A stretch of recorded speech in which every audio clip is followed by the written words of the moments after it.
Good morning, friends. I welcome you all to the online worship of Bangalore South Church this morning. Even as we are in the presence of God, let's all turn our Bibles to 1 Corinthians chapter number 10, verse number 13. ಬೆಳಗಿನ ಹೊತ್ತಾರೆಯಲ್ಲಿ ದೇವರ ಪ್ರಸನ್ನತೆಯಲ್ಲಿ ನಾವೆಲ್ಲರೂ ಸೇರಿ ಬಂದಿರುವಾಗ ನಮ್ಮ ಸತ್ಯವೇದಗಳನ್ನು 1 ಕೊರಿಂಥದವರಿಗೆ ಬರೆದ ಪತ್ರಿಕೆ 10ನೇ ಅಧ್ಯಾಯದ 13ನೇ ವಾಕ್ಯವನ್ನು ನಾವು ಓದಿಕೊಳ್ಳೋಣ. 1 Corinthians 10:13.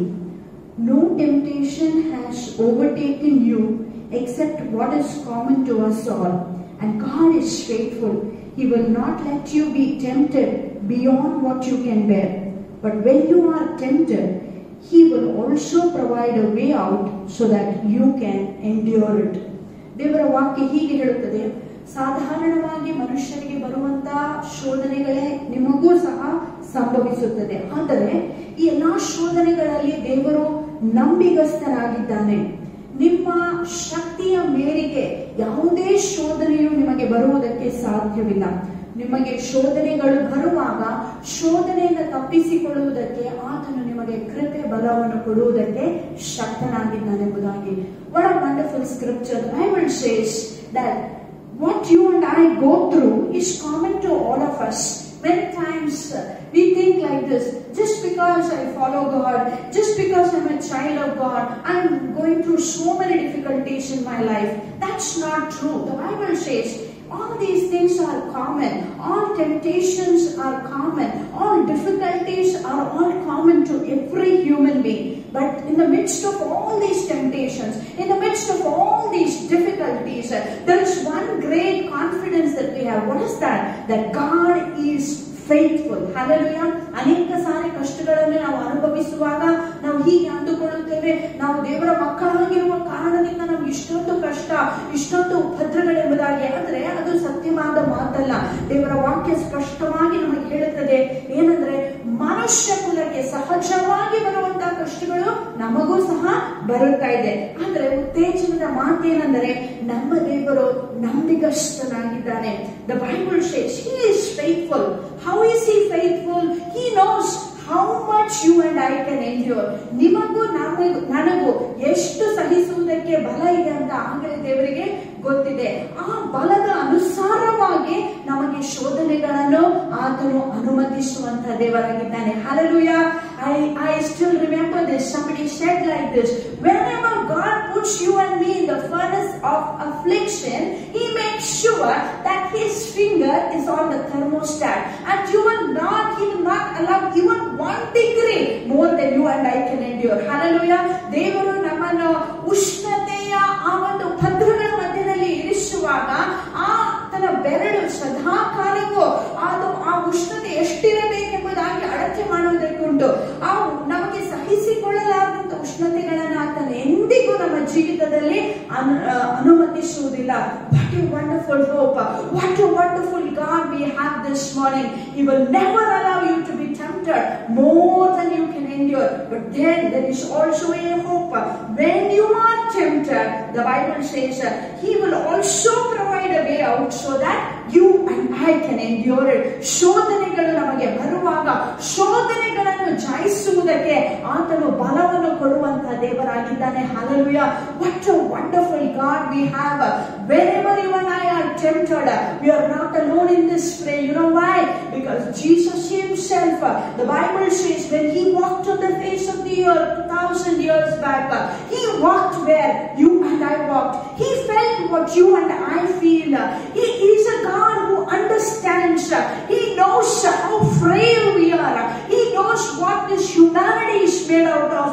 He was tempted in every way. But the Bible says speciality of our God is in all ways He was tempted, but He never committed sin. And that is the God who is going to help us. When you and I are tempted, we need to understand we have a God who is already gone by this journey. He's already walked this way. And when you and I go through those difficulties, He says, I feel what you feel. I understand what you are going through. And I'm going to hold you by my hand. And I will lead you safely to the other side. What a wonderful God we have this morning.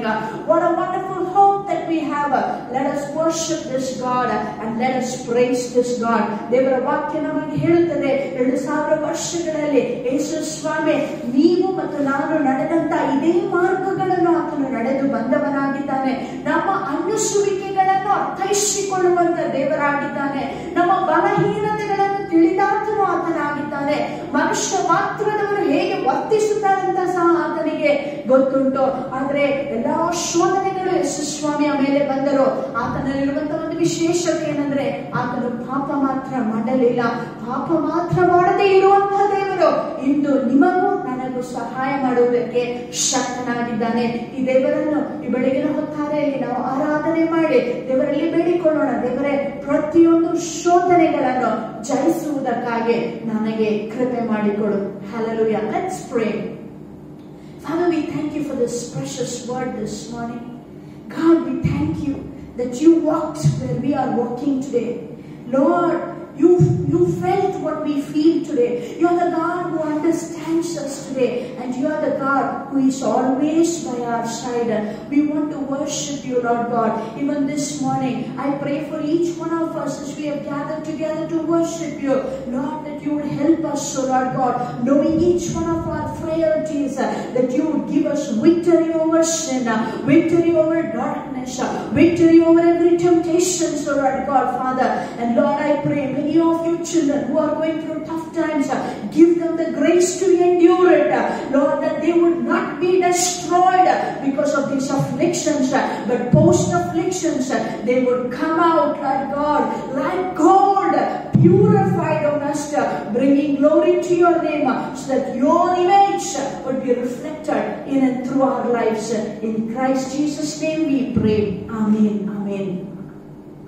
We're going to sing this Kannada song. It says like this: ಯೇಸುವಿನ ಮಕ್ಕಳು ನಾವು ಎಂದೆಂದು ನಲಿಯುವೆವು. Hallelujah.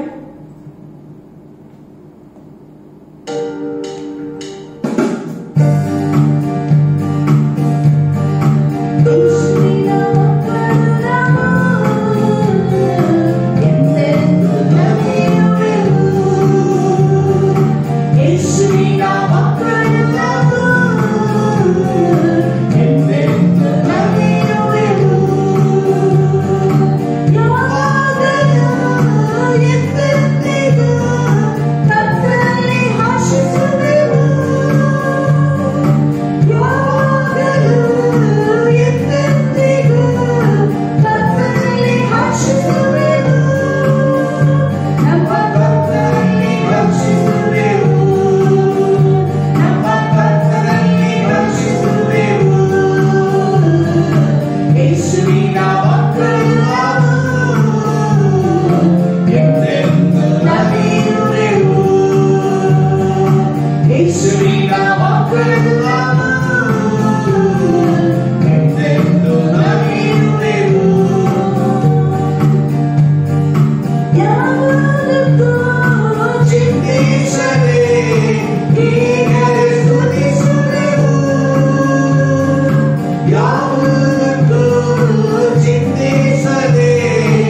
ನೇಮಿಸಲ್ಪಟ್ಟರೂ ಸಹ ಅದು ನಿಲ್ಲಲಾರದಪ್ಪ. ಅದಕ್ಕಾಗಿ ನಿನಗೆ ಸ್ತೋತ್ರ ಕರ್ತನೇ. ನೀನು ತಾನೇ ಸಮಸ್ತವನ್ನು ಜಯಿಸಿದಂತ ದೇವರಾಗಿದೆ.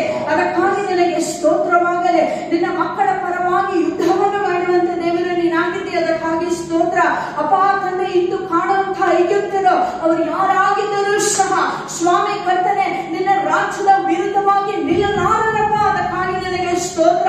ನೀನು ತಾನೇ ನಮ್ಮ ಎದುರಿನಲ್ಲಿ ಹೋಗಿ ಕರ್ತನೆ ಯುದ್ಧ ವೀರರಾಗಿ ಕರ್ತನೆ ಯುದ್ಧದಲ್ಲಿ ಜಯವನ್ನು ಕೊಡುವಂತ ದೇವರು ನೀನಾಗಿದೆ. ಅದಕ್ಕಾಗಿ ನಿನಗೆ ಕೋಟಿ ಕೋಟಿ ಸ್ತೋತ್ರ. ನಿನ್ನ ಮಕ್ಕಳ ವಿರುದ್ಧವಾಗಿ ಯಾವ ಮಾಠವೂ ನಿಲ್ಲುವುದಿಲ್ಲ, ಯಾವ ಶಕುನವೂ ನಿಲ್ಲುವುದಿಲ್ಲ. ಕರ್ತನೆ ಶೈತಾನನ ಸಮಸ್ತ ಕೆಲಸವನ್ನು ಲಯ ಮಾಡಿದಂತ ದೇವರು ನೀನಾಗಿದೆ. ಅದಕ್ಕಾಗಿ ನಿನಗೆ ಸ್ತೋತ್ರ ಕರ್ತನೆ.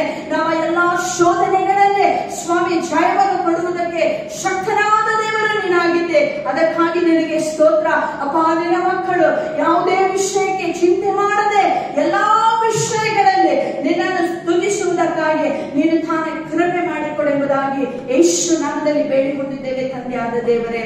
Amen, amen. What a wonderful God we have this morning. As I already told you, He has walked this life's journey much before us, and He is able to, help us. Whatever temptations come, surely and certainly God is going to make a way out for us. And whatever difficulties come, He will give us the strength to endure, so that we will never be destroyed under the yoke of suffering. Hallelujah.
Almighty, oh God. Father, we just thank you, Lord. Lord, though you suffered so much of injustice, yet you are a God, Lord, who is so great in forgiveness.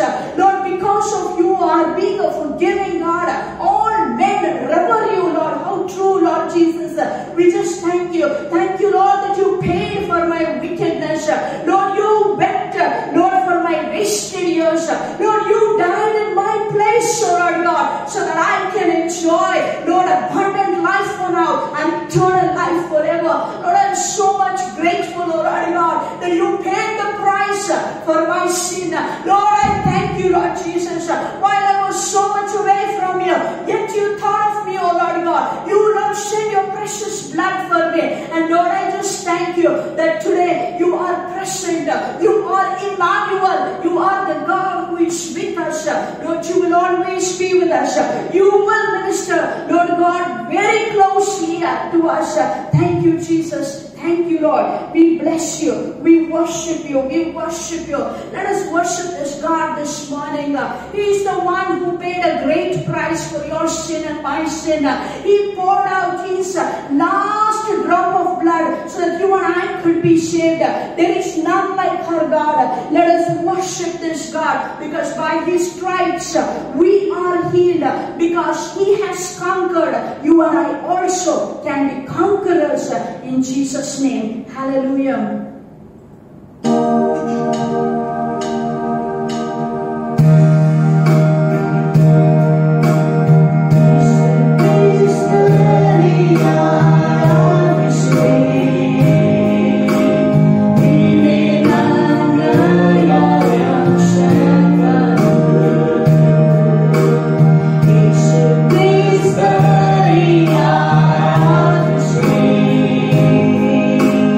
We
ಕಾರಣವಾಗಲಿ. Because you are resurrected.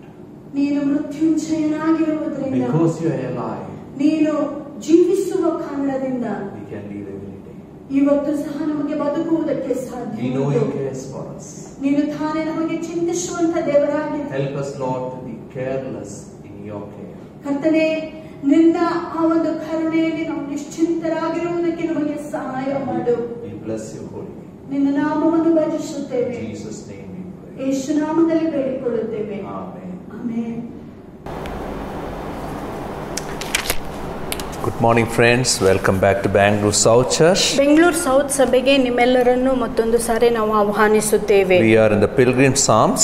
ನಾವು ಯಾತ್ರೆ ಗೀತೆಯಲ್ಲಿದ್ದೇವೆ. Psalm 120 to 134 is Pilgrim Psalms, 15 Psalms. ಕೀರ್ತನೆ 120ರಿಂದ ಕೀರ್ತನೆ 134ನೇ ಕೀರ್ತನೆವರೆಗೆ ಯಾತ್ರಾ ಗೀತೆ ಎಂಬುದಾಗಿ ನಾವು ಕರೆಯುತ್ತೇವೆ. It is a group of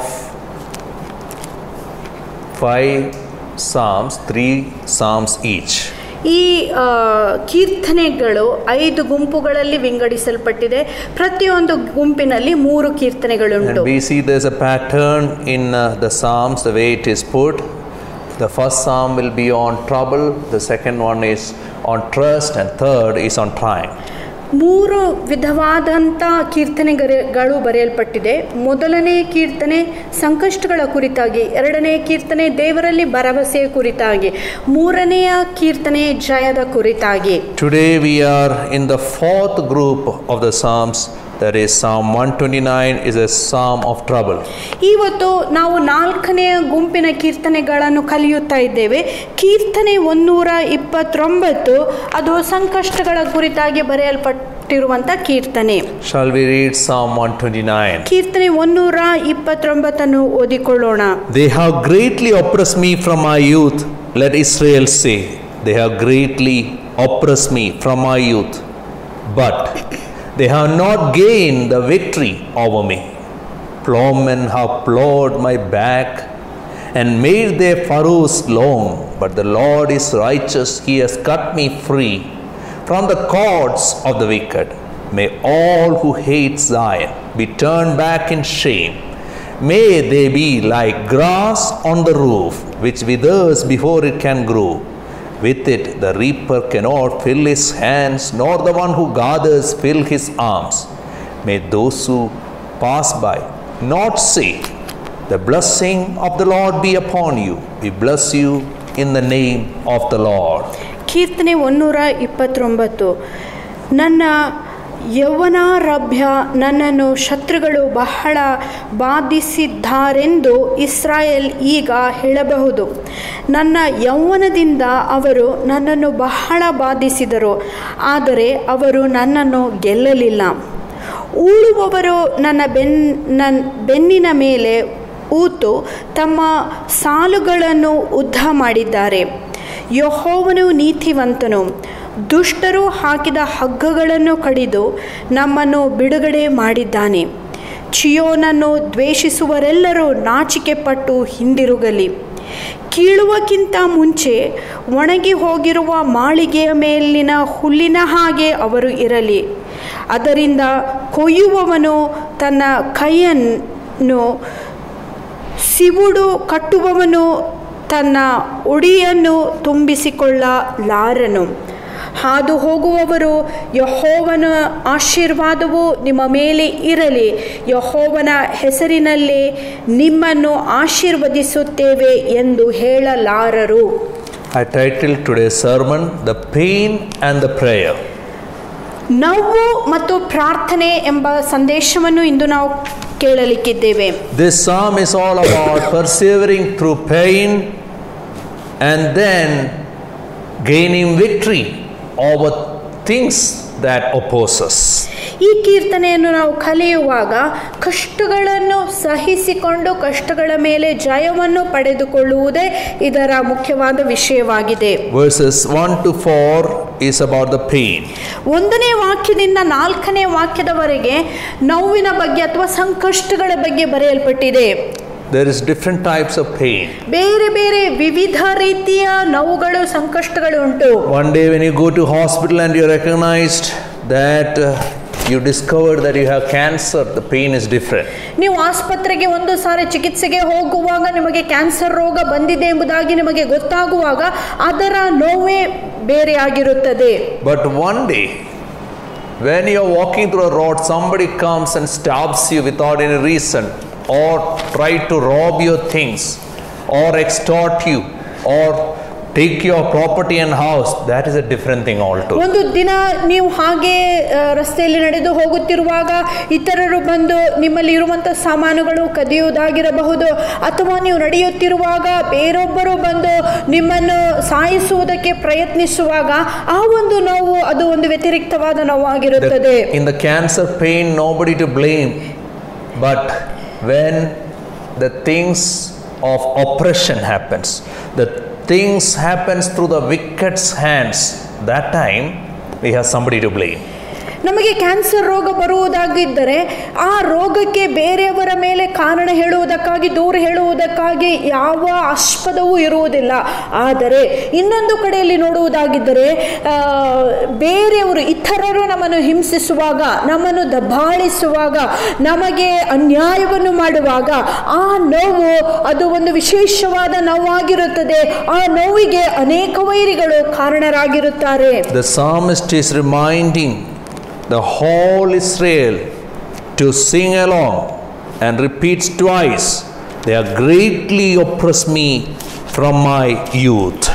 ಈ ಕೀರ್ತನೆಗಾರನು ಆತನ ಸುತ್ತಲಿರುವಂತಹ ಜನರಿಗೆ ಹೀಗೆ ಹೇಳುತ್ತಾ ಇದ್ದಾನೆ, 2 ಸಾರಿ ಒತ್ತಿ ವಾಕ್ಯವನ್ನು ಹೇಳುತ್ತಾ ಇದ್ದಾನೆ. ಯೌವನ ದಿನದಿಂದಲೇ ನನ್ನನ್ನು ಬಹಳಷ್ಟಾಗಿ ಅವರು ಬಾಧಿಸಿದ್ದಾರೆ ಎಂಬುದಾಗಿ. If we study the history of Israel, Israel ಜನಾಂಗದ ಇತಿಹಾಸವನ್ನು ನೀವು ಕಲಿಯುವುದಾಗಿದ್ದರೆ, they have not done anything wrong. 430 years they were into slavery of Egypt. ಅವರು ಯಾವುದೇ ತಪ್ಪು ಮಾಡದಿದ್ದರೂ ಸಹ ಐಗುಪ್ತ ದೇಶದಲ್ಲಿ 430 ವರ್ಷಗಳವರೆಗೆ ಅವರು ಸೆರೆಯಲ್ಲಿದ್ದರು. They came out of the Egypt through the wilderness journeys, another tough days. ಐಗುಪ್ತ ದೇಶದಿಂದ ಹೊರಗೆ ಬರುವಾಗ, ಅವರು ಮರುಭೂಮಿ ಯಾತ್ರೆಯಲ್ಲಿರುವಾಗ ಅದು ಸಹ ಕಷ್ಟಕರವಾದ ದಿನಗಳಾಗಿದ್ದವು. And they came under the captivity of Babylonians, Persians and Romans and many others. ಆ ನಂತರ ಅವರು ಬಾಬಿಲೋನ್ ದೇಶದ ಆಡಳಿತದ ಕಡೆಗೆ, ಪರ್ಷಿಯಾ ದೇಶದ ಆಡಳಿತದ ಕೆಳಗೆ, ವಿವಿಧ ದೇಶಗಳ ಆಡಳಿತದ ಕೆಳಗೆ ಕಷ್ಟಗಳನ್ನು ಅನುಭವಿಸಿದರು. Couple of times they went out of the map, but they are in the map today, and today they are in the nation. Is a witness that our God is alive. ಅನೇಕ ಸಾರಿ ಅವರು ಈ ಒಂದು ಲೋಕದ ನಕ್ಷೆಯಿಂದಲೇ ತಪ್ಪಿಸಿಕೊಂಡು ಹೋಗಿದ್ದರು. ಆದರೂ ಸಹ ಇಂದು ಅವರು ದೇಶವಾಗಿ ಹಿಂತಿರುಗಿ ತಳೆದಿದ್ದಾರೆ. ಈ ಒಂದು ವಿಷಯ ನಮಗೆ ಮರುಜ್ಞಾಪಿಸುತ್ತದೆ, ನಮ್ಮ ದೇವರು ನಂಬಿಗಸ್ತನಾದ ದೇವರಾಗಿದ್ದಾನೆ. We may be upright in life. ನಮ್ಮ ಜೀವಿತದಲ್ಲಿ ನಾವು ಯಥಾರ್ಥರಾಗಿರಬಹುದು. We may be following Christ sincerely. ನಾವು ಯಥಾರ್ಥವಾಗಿ ಯೇಸು ಸ್ವಾಮಿಯನ್ನು ಹಿಂಬಾಲಿಸುತ್ತಿರಬಹುದು. All those long to be godly in this world will have persecution. ದೇವರ ವಾಕ್ಯ ಹೇಳುತ್ತದೆ, ಯಾರ್ಯಾರು ಈ ಲೋಕದಲ್ಲಿ ದೈವ ಭಕ್ತರಾಗಲು ಬಯಸುತ್ತಾರೋ ಅವರು ಹಿಂಸೆಯನ್ನು ಅನುಭವಿಸುತ್ತಾರೆ. We have a Lord who has overcome the world. ನಮ್ಮ ದೇವರಾದರೂ ಲೋಕವನ್ನು ಜಯಿಸಿದ್ದಾನೆ. We can endure the unendurable. ಸಹಿಸಿಕೊಳ್ಳಲಾರದಂತಹ ಸಂಗತಿಗಳನ್ನು ಸಹಿಸಿಕೊಳ್ಳುವುದಕ್ಕೆ ಆತನು ಶಕ್ತಿಯನ್ನು Because he lives, we can live every day. ಆತನು ಬದುಕುವ ಕಾರಣದಿಂದ ನಾವು ಸಹ ಬದುಕುವುದಕ್ಕೆ Our suffering is not a defeat. ನಮ್ಮ ಈ ಒಂದು ಸಂಕಷ್ಟಗಳು ಅದು ನಮಗೆ ಸೋಲಲ್ಲ. When Jesus is talking about his passion, ಯೇಸು ಸ್ವಾಮಿ ತನ್ನ ಸಂಕಷ್ಟಗಳ ಬಗ್ಗೆ the suffering he is going to endure in the cross, ಆ ಶಿಲುಬೆಯ ಮೇಲೆ ಆತನು ಅನುಭವಿಸುವಂತ ಕಷ್ಟಗಳ ಕುರಿತಾಗಿ ಆತನು ಹೇಳುತ್ತಿರುವಾಗ, his disciples were filled with sorrow. ಆತನ ಶಿಷ್ಯರಿಗೆ ಬಹಳಷ್ಟು ದುಃಖ ಉಂಟಾಯಿತು. To them Jesus said, ಅಂತವರಿಗೆ ಯೇಸು ಸ್ವಾಮಿ John chapter 16 verse 21, ಯೋಹಾನನ ಸುವಾರ್ತೆ 16ನೇ ಅಧ್ಯಾಯದ 21ನೇ ವಾಕ್ಯ, giving birth to a child has pain because her time has come, but when her baby is born she forgets the anguish because of her joy that a child is born into the world. ಒಬ್ಬ ಸ್ತ್ರೀ ಪ್ರಸವಗಳಿಗೆ ಬಂದಾಗ ದುಃಖವಿರುವುದು, ಆದರೆ ಆಕೆಯು ಮಗುವನ್ನು ಹೆತ್ತಾಗ ಈ ಲೋಕದಲ್ಲೊಳಗೆ ಒಬ್ಬ ಮನುಷ್ಯನು ಹುಟ್ಟಿದನೆಂಬ ಆನಂದದಿಂದ ಆ ವೇದನೆಯನ್ನು ಆಕೆಯು ಇನ್ನೂ ನೆನಪಿಗೆ ತಂದುಕೊಳ್ಳುವುದಿಲ್ಲ. What Jesus is reminding them is the tomb of Jesus is like a womb for the resurrected life. ಯೇಸು ಸ್ವಾಮಿ ಅವರಿಗೆ ಮರುಜ್ಞಾಪಿಸುವಂತ ವಿಷಯವೇನೆಂದರೆ ಯೇಸು ಸ್ವಾಮಿಯ ಸಮಾಧಿಯೇ ಪುನರುತ್ಥಾನಕ್ಕೆ ಒಂದು ಸಂಕೇತವಾಗಿದೆ. In the words of Paul, ಪೌಲನ ಮಾತಿನಲ್ಲಿ in 2 Corinthians chapter 4, 2 ಕೊರಿಂಥ 4ನೇ ಅಧ್ಯಾಯ he writes, ಆತನು ಹೀಗೆ ಬರೆಯುತ್ತಾನೆ, verse 7 to 9, 7ನೇ ವಾಕ್ಯದಿಂದ 9ನೇ but ವಾಕ್ಯದವರೆಗೆ, we have this treasure in jars of clay to show that this all surpassing power is from God and not from us. We are hard pressed on every side but not crushed, perplexed but not in despair, persecuted but not abandoned, struck down but not destroyed. ಮಣ್ಣಿನ ಘಟಕದಲ್ಲಿರುವ ಈ ನಿಕ್ಷೇಪವು ನಮ್ಮಲ್ಲಿರುವ ಅತ್ಯಧಿಕವಾದ ಬಲವು ನಮ್ಮಿಂದಲೇ ದೇವರಿಂದಲೇ ಬಂದಿದ್ದಾಗಿದೆ ಎಂಬುದನ್ನು ತೋರಿಸುತ್ತದೆ. ಸರ್ವ ವಿಧದಲ್ಲಿಯೂ ನಮಗೆ ಇಕ್ಕಟ್ಟು ಇದ್ದರೂ ನಾವು ಸಂಕಟ ಪಡುವುದಿಲ್ಲ, ಅಂದರೆ ಜಜ್ಜಲ್ಪಟ್ಟಿಲ್ಲ. ನಾವು ದಿಕ್ಕುಗಾಣದವರಾಗಿದ್ದರೂ ನಿರಾಶೆ ಹೊಂದಲಿಲ್ಲ, ಹಿಂಸಿಸಲ್ಪಟ್ಟರೂ ಕೈಬಿಡಲ್ಪಟ್ಟವರಲ್ಲ, ದಬ್ಬಾಳಿಕೆ ಪಟ್ಟವರಾಗಿದ್ದರೂ ನಮ್ಮ ಪ್ರಾಣ ನಷ್ಟವಾಗಲಿಲ್ಲ. I hope you have some mud pots in your home. ನಿಮ್ಮ ಮನೆಗಳಲ್ಲಿ ಮಣ್ಣಿನ ಕೆಲವು ಪಾತ್ರೆ ಇರಬಹುದೆಂಬುದಾಗಿ ನಾನು ಆಲೋಚನೆ ಮಾಡುತ್ತೇನೆ. Take one of them and strike it down. ಒಂದು ವೇಳೆ ನೀವು ಆ ಮಣ್ಣಿನ ಮಡಿಕೆಯನ್ನು ಕೆಳಗೆ ಹಾಕುವುದಾಗಿದ್ದರೆ It will be broken to pieces. ಅದು ಚೂರು ಚೂರಾಗಿ ಮುರಿದು ಹೋಗುತ್ತದೆ. Paul says so many things happen in life. ಪೌಲನು ಹೇಳುತ್ತಾನೆ, ನಮ್ಮ ಜೀವಿತದಲ್ಲಿ ಅನೇಕ ಸಂಗತಿಗಳು We are ಸಂಭವಿಸುತ್ತವೆ. jars of clay. ನಾವು ಮಣ್ಣಿನ ಘಟಕಗಳಾಗಿದ್ದೇವೆ. The very fact we are not destroyed. ನಾವು ಇಂದು ನಾಶವಾಗಿಲ್ಲ ಎಂಬ ಒಂದೇ ಒಂದು Though we are ಕಾರಣವೇನೆಂದರೆ struck down, we are not destroyed. ನಾವು ಹಿಂಸಿಸಲ್ಪಟ್ಟರೂ, ನಾವು ದಬ್ಬಾಳಿಸಲ್ಪಟ್ಟಿದ್ದರೂ ನಾವು ನಾಶವಾಗಲಿಲ್ಲ. He's talking about the mercy and grace of our Lord. ಅದು ನಮ್ಮ ದೇವರ ಕರುಣೆ, ನಮ್ಮ ದೇವರ ಕೃಪೆಯನ್ನು ತೋರಿಸುವಂತದ್ದಾಗಿದೆ. I don't know what kind of suffering you are going through. ನಿಮ್ಮಲ್ಲಿ ಯಾವ ರೀತಿಯಾದ ಸಂಕಷ್ಟಗಳು ಬರುತ್ತಾ ಇದೆಯೋ ನನಗೆ ಗೊತ್ತಿಲ್ಲ. Maybe you are oppressed everywhere. ನೀವು ಎಲ್ಲಾ ಕಡೆಯಿಂದಲೂ ದಬ್ಬಾಳಿಸಲ್ಪಟ್ಟಿರಬಹುದು. But when you are oppressed everywhere, ನೀವು ಎಲ್ಲಾ ಕಡೆಯಿಂದ Jesus come out of your life. ಯೇಸು ಸ್ವಾಮಿಯೇ ನಿಮ್ಮ ಜೀವಿತದಿಂದ ಆಚೆ ಬರಬೇಕು. Just because you are undergoing suffering, ನಿಮಗೆ ಸಂಕಷ್ಟಗಳು ಉಂಟಾಗುತ್ತಾ ಇದೆ ಎಂಬ ಕಾರಣ you are not defeated. ನೀವು ನಾಶವಾಗಿ ಹೋಗುತ್ತಿಲ್ಲ. One day you will overcome. ಒಂದು ದಿನ ನೀವು ಜಯಿಸುತ್ತೀರಿ. Verse 3 and 4 says, 3 ಮತ್ತು 4ನೇ ವಾಕ್ಯ ಹೀಗೆ ಹೇಳುತ್ತದೆ, Plowmen have plowed my back and made their furrows long. ಉಳುವವರು ನನ್ನ ಬೆನ್ನಿನ ಮೇಲೆ ಊತು ತಮ್ಮ ಸಾಲುಗಳನ್ನು ಉದ್ದ ಮಾಡಿದ್ದಾರೆ. But the Lord is righteous, he has cut me free from the cords of the wicked. ಯೆಹೋವನು ನೀತಿವಂತನು, ದುಷ್ಟರು ಹಾಕಿದ ಹಗ್ಗಗಳನ್ನು ಕಡಿದು ನಮ್ಮನ್ನು ಬಿಡುಗಡೆ ಮಾಡಿದ್ದಾನೆ. This verses reminds us there's a boundary set by the Lord for our suffering. ಈ ಒಂದು ವಾಕ್ಯವು ನಮಗೆ ಮರುಜ್ಞಾಪಿಸುತ್ತದೆ, ನಮ್ಮ ಸಂಕಷ್ಟಗಳಿಗೆ ದೇವರು ಒಂದು ಮಿತಿಯನ್ನು ಇರಿಸಿದ್ದಾನೆ. The God who put the boundary for the sea, the roaring sea, he is still alive. ಉಕ್ಕೇರಿ ಬರುವಂತ ಸಮುದ್ರಕ್ಕೆ ಮಿತಿಯನ್ನು ಹಾಕಿರುವಂತ ನಮ್ಮ ದೇವರು ಇಂದು ಸಹ ಜೀವಿಸುತ್ತಾ ಇದ್ದಾನೆ. Anybody who has seen how paddy fields are cultivated, you will know how the plowman will cut the mud. ಒಂದು ವೇಳೆ ಭತ್ತ ಬೆಳೆಯುವುದನ್ನು ನೀವು ಆ ಒಂದು ಹೊಲಗಳನ್ನು ನೋಡುವುದಾಗಿದ್ದರೆ ನಿಮಗೆ ಗೊತ್ತಾಗುತ್ತದೆ, ಉಳುವವನು ಯಾವ ರೀತಿಯಾಗಿ ಆ ಗದ್ದೆಗಳಲ್ಲಿ ಉತ್ತಮವನ್ನು ಮಾಡುತ್ತಾನೆ. The plowman will cut the mud and then he'll turn over the mud. ನಾವು ನೋಡುತ್ತೇವೆ, ಆ ಉಳುಗಾರನು ಆತನು ಉತ್ತುವಂತ ಸಮಯದಲ್ಲಿ ಆ ಹೊಲದಲ್ಲಿರುವಂತ ಮಣ್ಣನ್ನು ಹೊಲದಿಂದ ಆಚೆ ಬರುವಂತೆ ಮಾಡುತ್ತಾನೆ. Psalmist is saying, ಕೀರ್ತನೆಗಾರನು ಹೀಗೆ ಹೇಳುತ್ತಾನೆ, like plowmen cut the mud and turn the mud, I have been put upside down and they are taking the blade over me and the blade is turning my flesh upside down. That's what I am feeling now. ಉಳುವವರು ಆ ಒಂದು ಹೊಲವನ್ನು ಊತುವಂತ ರೀತಿಯಲ್ಲಿ ಜನರು ನಮ್ಮ ಬೆನ್ನುಗಳ ಮೇಲೆ ಈ ಒಂದು ಉಳುವಿಕೆಯನ್ನು ಅವರು ಕೊಂಡೊಯ್ಯುವಾಗ ಮಾಡುವಾಗ ನನ್ನ ಮಾಂಸ ಆಚೆ ಬರುತ್ತಾ ಇದೆ ಎಂಬ ಆ ಅನುಭವಗಳು ನನ್ನಲ್ಲಿ ಬರುತ್ತಾ ಇವೆ. This is what Jesus experienced literally. ಯೇಸು ಸ್ವಾಮಿಯು ನಿಜವಾಗಿ ಈ ಒಂದು ವ್ಯಾಧಿಯನ್ನು When ಅನುಭವಿಸಿದನು. Jesus was whipped, his flesh was pulled apart.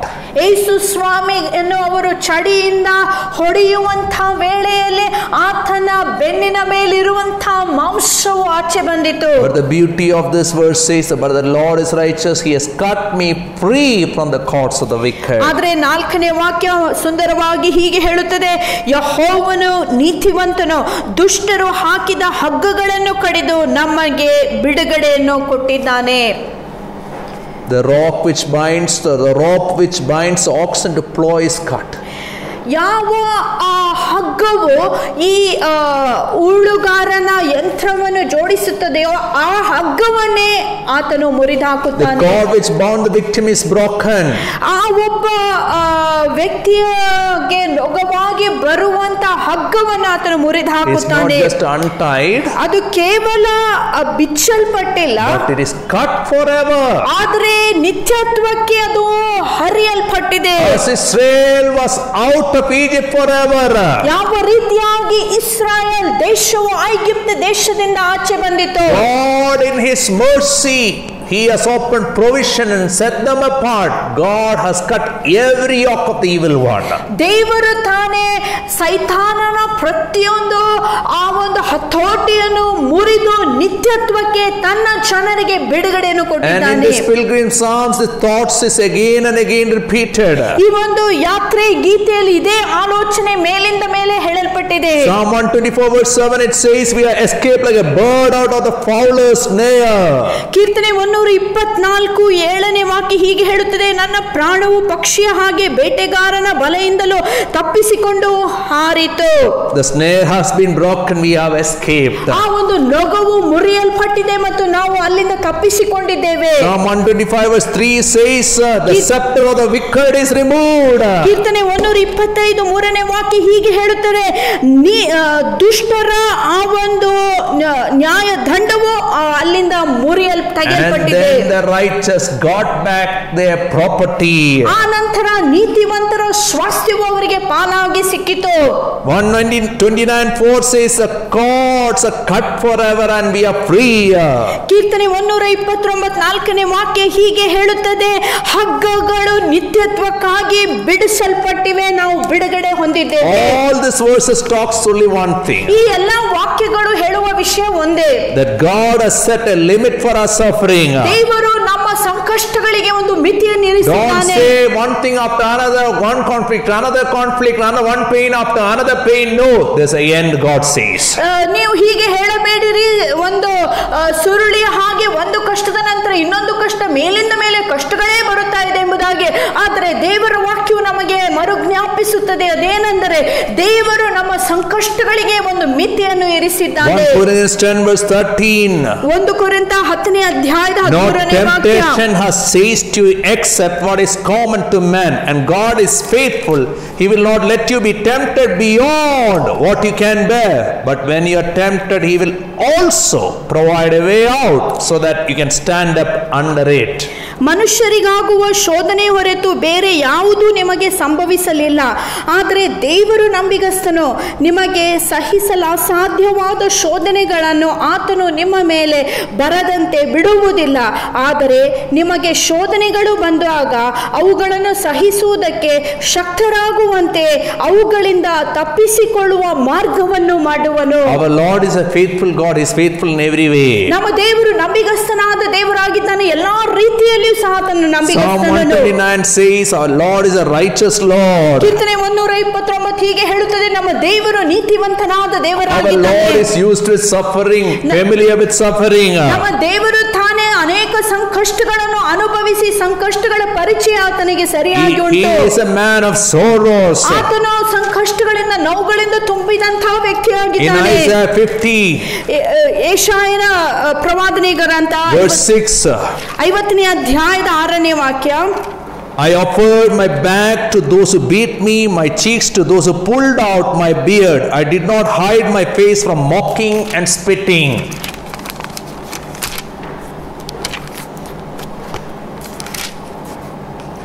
Isaiah 50 verse 6. ಯೆಶಾಯನ ಪ್ರವಾದನೆ ಗ್ರಂಥ 50ನೇ ಅಧ್ಯಾಯದ 6ನೇ ವಾಕ್ಯ. ನಾನು ಹೊಡೆಯುವವರಿಗೆ ಬೆನ್ನನ್ನು, ಕೂದಲು ಕೀಳುವವರಿಗೆ ನನ್ನ ಗಡ್ಡವನ್ನು ಒಡ್ಡಿದೆನು, ನನ್ನ ಮುಖವನ್ನು ನಿಂದೆಗಳು ಉಗುಳುವಿಕೆಗಳಿಂದ ಮರೆಯಾಗಿರಲಿಲ್ಲ. He walked where we walks today. ನಾವು ನಡೆಯುವಂಥ ಮಾರ್ಗಗಳಲ್ಲಿ ಆತನ ಆಗಲೇ ನಡೆದಿದ್ದಾನೆ. He understands us because he has suffered things first hand. ಆತನು ನಮ್ಮನ್ನು ಸರಿಯಾಗಿ ಅರ್ಥೈಸಿಕೊಳ್ಳುವುದಕ್ಕೆ ಶಕ್ತನಾಗಿದ್ದಾರೆ, ಯಾಕಂದ್ರೆ ಆತನೇ ಅನೇಕ ಸಂಕಷ್ಟಗಳನ್ನು ಆಗಲೇ ಅನುಭವಿಸಿದ್ದಾನೆ. Isaiah 53 verse 5. ಯೆಶಾಯನ ಪ್ರವಾದನೆ ಗ್ರಂಥ 53ನೇ ಅಧ್ಯಾಯದ 5ನೇ ವಾಕ್ಯ. He was pierced for our transgression, he was crushed for iniquities. The punishment that brought us peace was upon him, and by his wounds we are healed. ನಮ್ಮ ಉಲ್ಲಂಘನೆಗಳಿಗಾಗಿ ಆತನು ತಿವಿಯಲ್ಪಟ್ಟನು, ನಮ್ಮ ದುಷ್ಕೃತ್ಯಗಳ ನಿಮಿತ್ತ ಆತನು ಜಜ್ಜಲ್ಪಟ್ಟನು, ನಮ್ಮ ಸಮಾಧಾನಕ್ಕೆ ಕಾರಣವಾದ ಶಿಕ್ಷೆಯು ಆತನ ಮೇಲಿತ್ತು, ಆತನ ಗಾಯಗಳಿಂದ ನಮಗೆ ಗುಣವಾಯಿತು. All he endured was for our sake. ಆತನು ಎಲ್ಲವನ್ನು ಸಹಿಸಿಕೊಂಡಿದ್ದ ಯಾಕಂದ್ರೆ ನಮ್ಮ ನಿಮಿತ್ತವಾಗಿ. Our troubles sometimes is self-induced troubles, SIT troubles. ಅನೇಕ ಸಾರಿ ನಾವು ಅನುಭವಿಸುವಂತ ಕಷ್ಟಗಳು ನಾವು ಮಾಡುವಂತ ತಪ್ಪುಗಳಿಂದ ಬಂದಂತ ಕಷ್ಟಗಳಾಗಿರುತ್ತವೆ. But the beauty of Psalm 129 verse 2 says, they had greatly oppressed me from my youth, but they had not gained the victory over me. ಆದರೆ 129ನೇ ಅಧ್ಯಾಯದ 2ನೇ ವಾಕ್ಯ ಸುಂದರವಾಗಿ ಹೀಗೆ ಹೇಳುತ್ತದೆ, ನನ್ನ ಯೌವನದಿಂದ ಅವರು ನನ್ನನ್ನು ಬಹಳವಾಗಿ ಬಾಧಿಸಿದರು, ಆದರೆ ಅವರು ನನ್ನಲ್ಲಿ ಗೆಲ್ಲಲಿಲ್ಲ. From childhood they oppressed me so many years. ನಾನು ಯೌವನಸ್ಥನಾಗಿರುವುದರಿಂದ ಬಹಳಷ್ಟು ನನ್ನನ್ನು ಅವರು ಬಾಧಿಸಿದ್ದಾರೆ. Not just oppression, greatly oppressed me. ಕೇವಲ ಬಾಧಿಸುವುದು ಮಾತ್ರವಲ್ಲ, ಬಹಳವಾಗಿ ನನ್ನನ್ನು ಬಾಧಿಸಿದ್ದಾರೆ. But they have not gained victory because of my God. ನನ್ನ ದೇವರ ನಿಮಿತ್ತವಾಗಿ ಅವರು ನನ್ನನ್ನು ಗೆಲ್ಲಲು ಸಾಧ್ಯವಾಗಲಿಲ್ಲ. A teenage boy Jeremiah, ಯೆರೆಮೀಯನೆಂಬಾತನು ಆತನು 10 ವಯಸ್ಸಿನಲ್ಲಿದ್ದನು. he was called to confront the nation of Israel. Israel ಜನಾಂಗಕ್ಕೆ ನ್ಯಾಯ ವಿಧಿಸುವುದಕ್ಕಾಗಿ ಕರೆಯಲ್ಪಟ್ಟನು. He was so scared. ಆತನು ಬಹಳಷ್ಟು ಭಯಪಟ್ಟನು. He know how to deal with his people. ಆತನಿಗೆ ಗೊತ್ತಿರಲಿಲ್ಲ ಯಾವ ರೀತಿಯಾಗಿ ಈ ಜನರನ್ನು ನೆಟ್ಟಗೆ ಮಾಡಬೇಕು. ಆದರೆ ದೇವರು ಆತನಿಗೆ ಹೀಗೆ ಹೇಳುತ್ತಾನೆ. Jeremiah chapter 1 verse 19. ಯೆರೆಮೀಯನ ಪುಸ್ತಕ 1ನೇ ಅಧ್ಯಾಯದ 19ನೇ ವಾಕ್ಯ. They will fight against you. ಅವರು ನಿನ್ನ ವಿರೋಧವಾಗಿ ಯುದ್ಧ ಮಾಡುವರು. But will not overcome you. ಆದರೆ ನಿನ್ನನ್ನು ಗೆಲ್ಲುವುದಿಲ್ಲ. For I am with you. ಯಾಕಂದ್ರೆ ನಾನು ನಿನ್ನ ಜೊತೆ ನಿನ್ನ ಸಂಗಡ ಇದ್ದೇನೆ. And will rescue you. ನಿನ್ನನ್ನು ತಪ್ಪಿಸುತ್ತೇನೆ. Declares the Lord. ಎಂದು ಯೆಹೋವನ ನುಡಿಯಾಗಿದೆ. A payday is there for everybody. ಒಂದು ದಿನ ಲೆಕ್ಕ ಕೊಡುವಂತ ದಿನ ಪ್ರತಿಯೊಬ್ಬರಿಗೂ ಉಂಟು. In 2 Thessalonians 1:6-9. 2 ಥೆಸಲೋನಿಕದವರಿಗೆ ಬರೆದ ಪತ್ರಿಕೆ 1ನೇ ಅಧ್ಯಾಯ 6ನೇ ವಾಕ್ಯದಿಂದ 9ನೇ ವಾಕ್ಯದವರೆಗೆ ಆ ಒಂದು ಮೊಯಿ ತೀರಿಸುವಂತ ದಿನದ ಕುರಿತಾಗಿ ಹೇಳುತ್ತದೆ. Our Lord is appearing. ಅತಿ ಶೀಘ್ರದಲ್ಲಿಯೇ ನಮ್ಮ ಕರ್ತನ ಹಿಂತಿರುಗಿ Today or tomorrow. ಇಂದಾಗಲಿ ನಾಳಾಗಲಿ. Whatever we do, we have to pay for that. ನಾವು ಏನೇನೆಲ್ಲ ಮಾಡುತ್ತೇವೆ ಅದಕ್ಕೆ ಒಂದು ದಿನ ನಾವು ಲೆಕ್ಕ ಕೊಡುವಂತ ದಿನವು ಸಮೀಪವಾಗಿದೆ. All those who trouble us, ಯಾರು ನಮ್ಮನ್ನು ಹಿಂಸಿಸುತ್ತಾರೋ, how to pay for that. ಅದಕ್ಕೋಸ್ಕರ ಅವರು ಅಂದು ಲೆಕ್ಕ ಕೊಡಬೇಕು. 2 Thessalonians 2 ಥೆಸಲೋನಿಕದವರಿಗೆ ಬರೆದ ಪತ್ರಿಕೆ chapter 1 1ನೇ ಅಧ್ಯಾಯ verse 6 and 7. 6 ಮತ್ತು 7ನೇ ವಾಕ್ಯ. God is just, he will pay back trouble to those who trouble you and give relief to you who are troubled, and to us as well.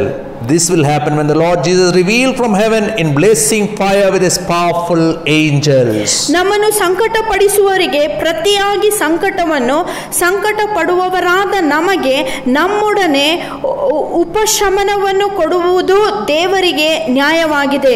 ಕರ್ತನಾದ ಯೇಸು ತನ್ನ ದೂತರೊಂದಿಗೆ ಪರಲೋಕದಿಂದ ಪ್ರಜ್ವಲಿಸುವ ಜ್ವಾಲೆಯಲ್ಲಿ ಪ್ರತ್ಯಕ್ಷನಾಗುವಾಗ ಇದಾಗುವುದು.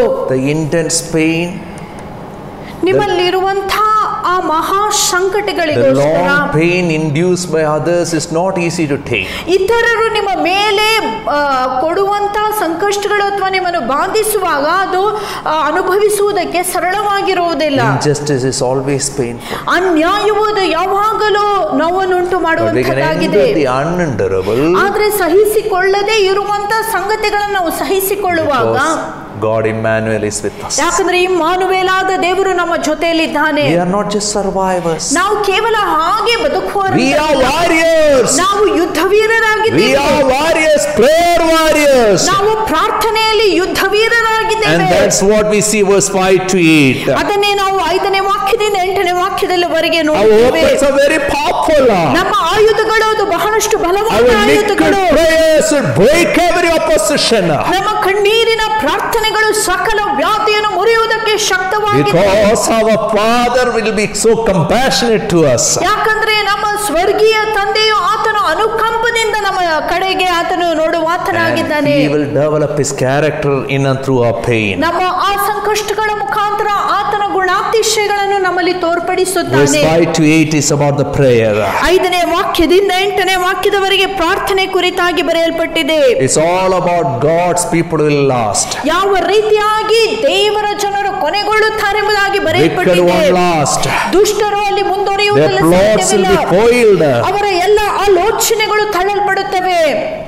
This kind of psalms which we use to pray against the people who oppress us is called as imprecatory psalms. ಇಂತಹ ಪ್ರಾರ್ಥನೆಗಳಿಗೆ ನಮ್ಮನ್ನು ದಬ್ಬಾಳಿಸುವರ ವಿರುದ್ಧವಾಗಿ ಮಾಡುವಂತ ಪ್ರಾರ್ಥನೆಗಳಿಗೆ ಶಾಪವನ್ನು ಪ್ರಕಟಿಸುವಂತ ಕೀರ್ತನೆ ಎಂಬುದಾಗಿ ಹೇಳಲ್ಪಟ್ಟಿದೆ. Imprecation literally means a spoken curse.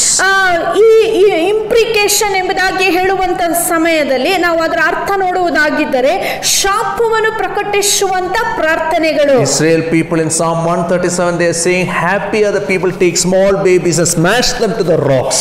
Israel ಜನರು ಅನೇಕ ಸಂಕಷ್ಟಗಳಲ್ಲಿ ಅವರು ಹಾದು ಹೋಗುವಂತ ಸಮಯದಲ್ಲಿ ಅವರು ಈ ರೀತಿಯಾಗಿ ಹೇಳುತ್ತಿದ್ದಾರೆ, ಚಿಕ್ಕ ಮಕ್ಕಳನ್ನು ಕೈಯಲ್ಲಿ ತೆಗೆದುಕೊಂಡು ಕಲ್ಲಿಗೆ ಜಜ್ಜುವಂತವರು ಸಂತೋಷಿಸುತ್ತಾರೆ ಎಂಬುದಾಗಿ. That's what they experienced while they went through Babylonian captivity.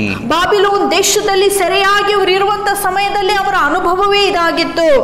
Many times Jesus has used woe statements. ಅನೇಕ ಸಾರಿ ಯೇಸು ಸ್ವಾಮಿಯು ಸಹ ಈ ರೀತಿಯಾದ ಕೀರ್ತನೆಗಳನ್ನು ಅಥವಾ ಅಯ್ಯೋ ಮಾತುಗಳನ್ನು ಉಪಯೋಗಿಸಿದ್ದಾನೆ. But he used it only against people who know the truth. ಆದರೆ ಆತನು ಇದನ್ನು ಯಾರ ಮೇಲೆ ಪ್ರಕಟಿಸಿದನೆಂದರೆ ಸಮಸ್ತ ಸತ್ಯವನ್ನು ತಿಳಿದುಕೊಂಡಂತ ಜನರ ಮೇಲೆ ಮಾತ್ರ ಪ್ರಕಟಿಸುತ್ತಾನೆ. Only who knew the truth again and again, those who heard and studied the truth and then deliberately choose in the wrong way. ಯಾರು ಸಮಸ್ತ ಸತ್ಯವನ್ನು ಅರ್ಥೈಸಿಕೊಂಡು ಬೇಕಂತಲೇ ದುರ್ಮಾರ್ಗದಲ್ಲಿ ನಡೆಯುತ್ತಿದ್ದರೋ ಅಂಥವರ ಮೇಲೆ ಈ ಮಾತುಗಳನ್ನು ಯೇಸು ಸ್ವಾಮಿ ನುಡಿಯುತ್ತಾನೆ. One example, Matthew 26:24. Jesus is talking to Judas Iscariot. The Son of Man will go just as it is written about him.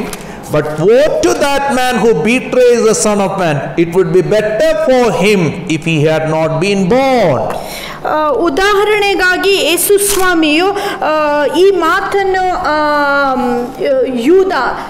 ಯೂದನ ಮೇಲೆ ಆತನು ಈ ರೀತಿಯಾಗಿ ಪ್ರಕಟಿಸುತ್ತಾನೆ. ಮತ್ತಾಯನ ಸುವಾರ್ತೆ 26ನೇ ಅಧ್ಯಾಯದ 24ನೇ ವಾಕ್ಯದಲ್ಲಿ, ಮನುಷ್ಯ ಪುತ್ರನು ತನ್ನ ವಿಷಯದಲ್ಲಿ ಬರೆದಿರುವ ಪ್ರಕಾರ ಹೋಗುತ್ತಾನೆ, ಆದರೆ ಮನುಷ್ಯ ಪುತ್ರನಿಗೆ ಯಾವನು ದ್ರೋಹ ಬಗೆಯುತ್ತಾನೋ ಆ ಮನುಷ್ಯನಿಗೆ ಕಷ್ಟ. ಆ ಮನುಷ್ಯನು ಹುಟ್ಟದೆ ಹೋಗಿದ್ದರೆ ಅವನಿಗೆ ಒಳ್ಳೆಯದಾಗುತ್ತಿತ್ತು ಎಂದನು. Matthew 23. ಮತ್ತಾಯನ ಸುವಾರ್ತೆ 23ನೇ ಅಧ್ಯಾಯ. The scholars of scripture, the scribes, the Pharisees, Jesus is having a list of woe to me statements. Woe to them statement. ಅಲ್ಲಿ ಇರುವಂತ ಧರ್ಮ ಗುರುಗಳಿಗೋಸ್ಕರ ಖಂಡಿಸುವಂತ ಅಯ್ಯೋ ಮಾತುಗಳನ್ನು ಯೇಸು ಸ್ವಾಮಿ ಮತ್ತಾಯನ ಸುವಾರ್ತೆ 23ನೇ ಅಧ್ಯಾಯದಲ್ಲಿ ನುಡಿಯುತ್ತಿದ್ದಾನೆ. Bethsaida and Chorazin, he cursed them because they have seen that many miracles. Jesus preached that much, taught them. In spite of knowing everything, they are like Judas Iscariot, knowing everything, betrayed Jesus. ಬೆತ್ಸೈದ ಮತ್ತು ಕೊರೈಸಿನ್ ಎಂಬ 2 ಪಟ್ಟಣಗಳನ್ನು ಯೇಸು ಸ್ವಾಮಿ ಶಪಿಸುತ್ತಾ ಇದ್ದಾನೆ. ಕಾರಣವೇನೆಂದರೆ ಅವರು ಯೇಸುವಿನ ಅನೇಕ ಅದ್ಭುತಗಳನ್ನು ಅನುಭವಿಸಿದ್ದರು, ದೇವರ ಕೃಪಾವರಗಳನ್ನು ಪಡೆದುಕೊಂಡಿದ್ದರು. ಆದರೆ ಅವರು ದೇವರ ಕಡೆಗೆ ತಿರುಗಿಕೊಳ್ಳದೆ ಇರುವ ಕಾರಣದಿಂದ ಯಾವ ರೀತಿಯಾಗಿ ಇಸ್ಕರಿಯೋತ್ ಯೂದನನ್ನು ಯೇಸು ಸ್ವಾಮಿ ಖಂಡಿಸಿದನೋ ಆತನು ಹಾಗೆ ಈ ಪಟ್ಟಣಗಳನ್ನು ಶಪಿಸುತ್ತಿದ್ದಾನೆ.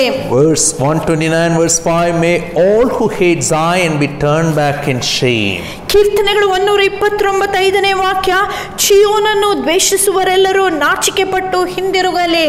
Zion is a place where God abides. ಚೀಯೋನ್ ಎಂಬುದಾಗಿ ಹೇಳುವಾಗ ದೇವರ ವಾಸಸ್ಥಳವಾಗಿರುತ್ತದೆ. That is literally the throne of God. ಅದು ಸಾಕ್ಷಾತ್ಕಾರವಾಗಿ ದೇವರ ಸಿಂಹಾಸನವಾಗಿದೆ. So symbolically psalmist is saying all those who oppose God's kingdom and his rule, let them be destroyed.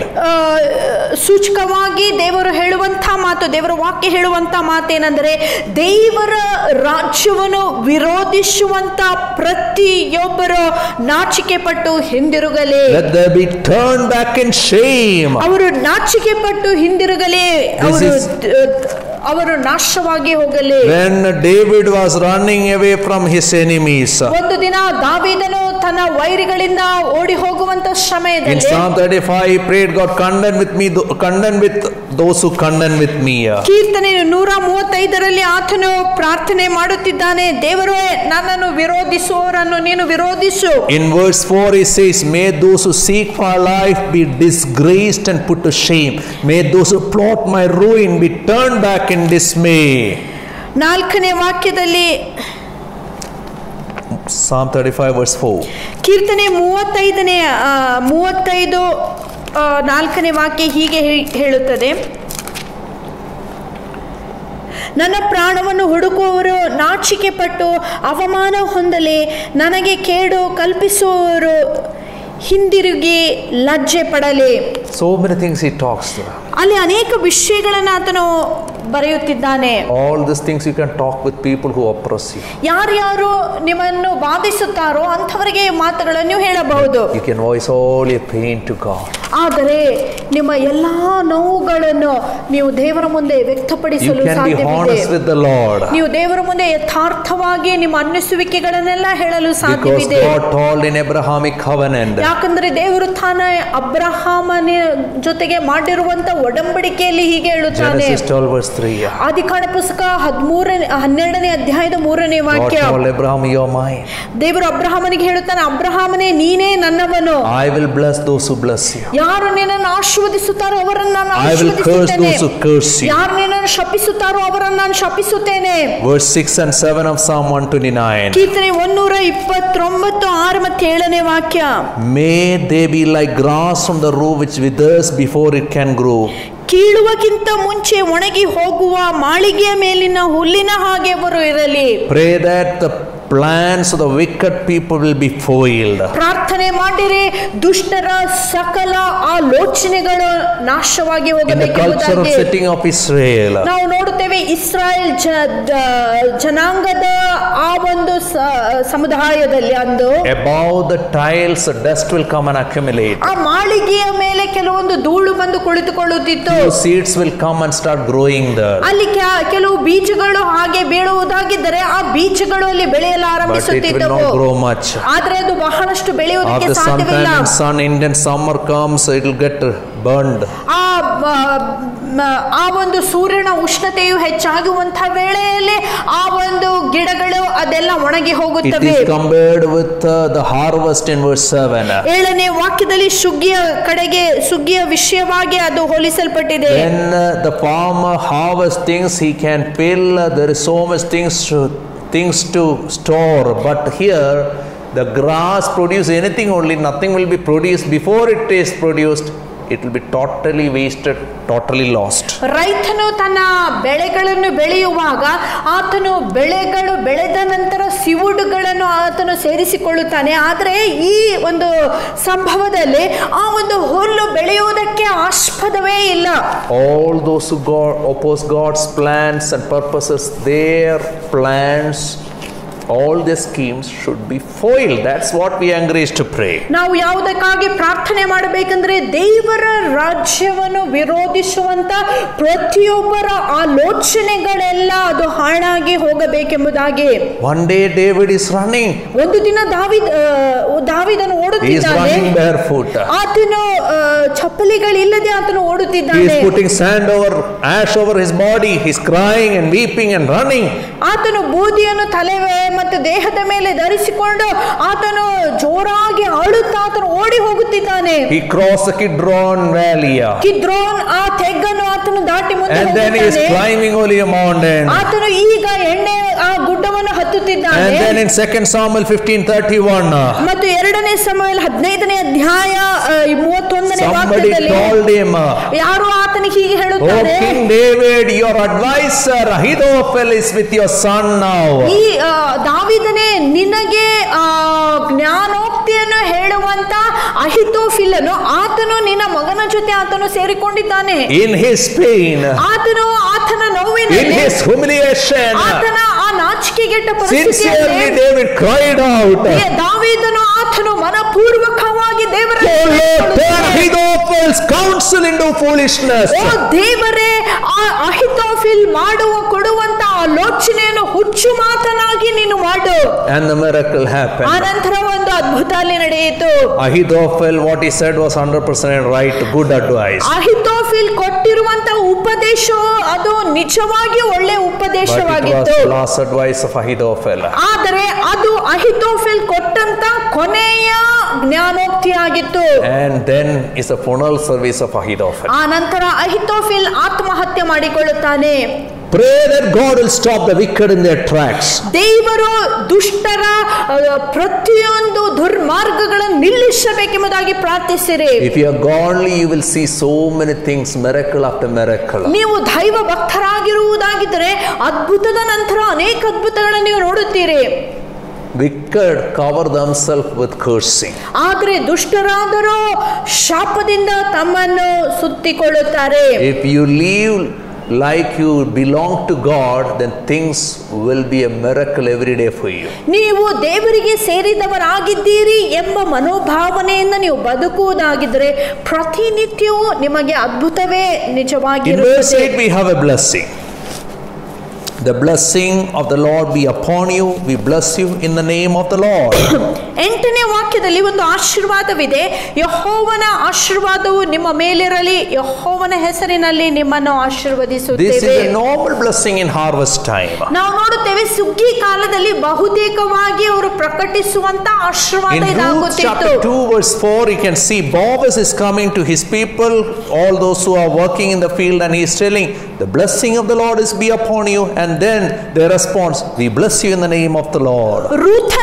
ರೂಥಳ ಆ ಒಂದು ಪುಸ್ತಕದಲ್ಲಿ 2ನೇ ಅಧ್ಯಾಯ 4ನೇ ವಾಕ್ಯದಲ್ಲಿ ನಾವು ನೋಡುತ್ತೇವೆ, ಬೋವಾಜನು ಆತನು ಸುಗ್ಗಿ ಕಾಲದಲ್ಲಿ ಹೊಲಕ್ಕೆ ಬರುವಂತ ಸಮಯದಲ್ಲಿ ಸೇರಿಕೊಂಡಂತ ಎಲ್ಲಾ ಜನರನ್ನು ಆತನು ಆಶೀರ್ವದಿಸುತ್ತಾನೆ. ಯೆಹೋವನ ಆಶೀರ್ವಾದ ನಿಮ್ಮ ಮೇಲಿರಲಿ ಎಂಬುದಾಗಿ ಅವರು ಪ್ರತಿಯಾಗಿ ಯೆಹೋವನ ಹೆಸರಿನಲ್ಲಿ ನಿನ್ನನ್ನು ನಾವು ಆಶೀರ್ವದಿಸುತ್ತೇವೆ ಅಂತ ಆತನಿಗೆ ಹೇಳುತ್ತಾರೆ. In other words, this verse is a verse of discernment, of recognition of evil.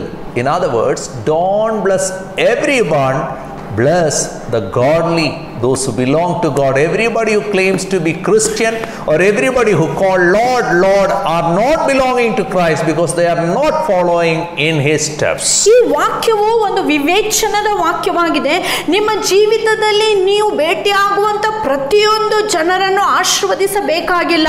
ಆದರೆ ಯಾರ್ಯಾರು ಯೆಹೋವನ ಸದ್ಭಕ್ತರಾಗಿದ್ದಾರೋ ಅಂಥವರನ್ನು ನೀವು ಆಶೀರ್ವದಿಸಬೇಕು. ಯಾಕಂದ್ರೆ ಅನೇಕರು ಕ್ರೈಸ್ತರಂತ ತಮ್ಮನ್ನೇ ತಾವು ಕರೆದುಕೊಂಡು ಕರ್ತನೇ ಕರ್ತನೇ ಎಂಬುದಾಗಿ ಕೂಗುವಂತ ಪ್ರತಿಯೊಬ್ಬರು ಸನ್ಮಾರ್ಗದಲ್ಲಿ ನಡೆಯುವವರಾಗಿರುವುದಿಲ್ಲ. In Psalm 24 the psalmist asks, who may ascend the hill of the Lord, who may stand in his holy place?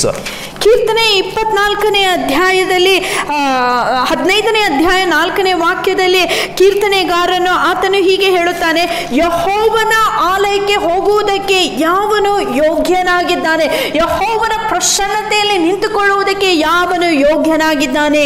One of the qualification is one who despises a vile man. ದುಷ್ಟನನ್ನು ಹಗೆ ಮಾಡುವಂತಹ ವ್ಯಕ್ತಿಯೇ ಎಂಬುದಾಗಿ ಒಂದು ಅರ್ಹತೆ ಅಥವಾ ಯೋಗ್ಯತೆಯಲ್ಲಿ ಬರೆಯಲ್ಪಟ್ಟಿದೆ. Some of us are very good politicians.